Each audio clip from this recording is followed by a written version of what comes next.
welcome back to another video. Now, as you were probably drawn by the title of the video, I cut my front crossmember out. The one that goes between the shock towers, the one that goes under the oil pan. Now let me tell you why.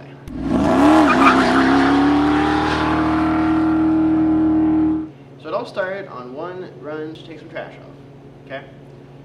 So I get to where I'm going, glance down the oil pressure gauge, and it says 0. And I was like, well dang, that's sad. So I finished doing what I was doing, only about 5 minutes away, so I drove back home with still 0 oil pressure, never went back up. And I thought at first my cheap gauge was probably just bad. So I got another gauge and it still read 0. So at that point I was very discouraged. Whenever I took the trash off, I obviously checked to make sure there was oil in the engine and it wasn't leaking out. This engine's never leaked any oil and it's never burned any oil, so I didn't think that would have been the problem. But it always made 45 to 60 pounds oil pressure, whether it was cold or hot. And so that was always very awesome, I thought, for a healthy engine. So I did a couple things to try and check. I had the valve covers off, made sure that the rocker stands weren't choked up or something. I made sure that the oil pump drive shaft hadn't sheared. It had not. It's an ARP oil pump drive shaft. Eventually, I came to the conclusion that I'd have to drop the oil pan to figure it out because nothing I did made the oil pressure come back. And the only way to drop the oil pan out is either take the engine out or cut your crossmember out. So, I took a Sawzall and we cut the crossmember out.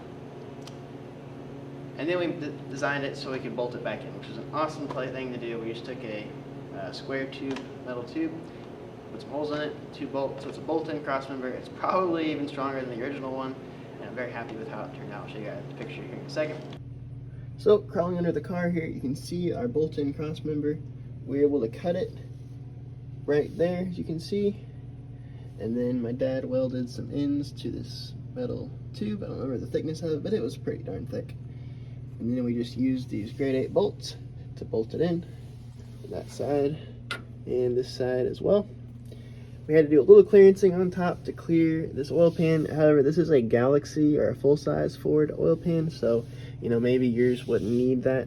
This oil pan doesn't necessarily have to fit in this car, so it didn't necessarily come in this car. So anyway, that's our bolt-in crossmember. So dropped the oil pan. It's happened right after an oil change, was kind of interesting, but really besides the point.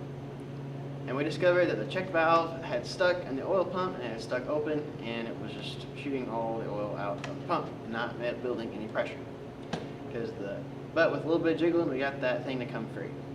But I didn't really want to stick that pump back in it, especially if it kept sticking the relief valve. So that was a 64 unit, 1964 model pump. It's an earlier oil pump.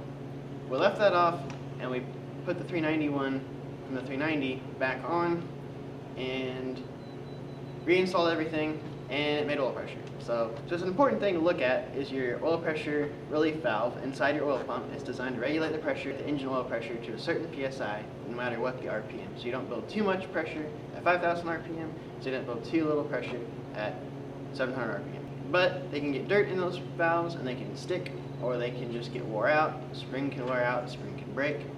So honestly, if you're ever rebuilding an engine, I would highly recommend just buying a new pump.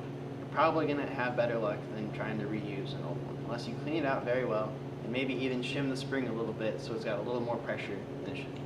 Because those springs have been through a lot of heat cycles and they've done, you know, their fair share of regulating pressure, and they're probably wore out at this point. So we put the oil pan back on, bolted it back up, and it's been mostly fine ever since. This engine is very dirty inside, and I needed to do a couple more oil changes on it before it's going to be clean, but basically as soon as I do an oil change on it, but it runs awfully darn good, so I don't plan on ever taking it apart anytime soon. So anyway, I hope you guys enjoyed this video. I hope that I give inspiration to those of you who may need to also do the same thing.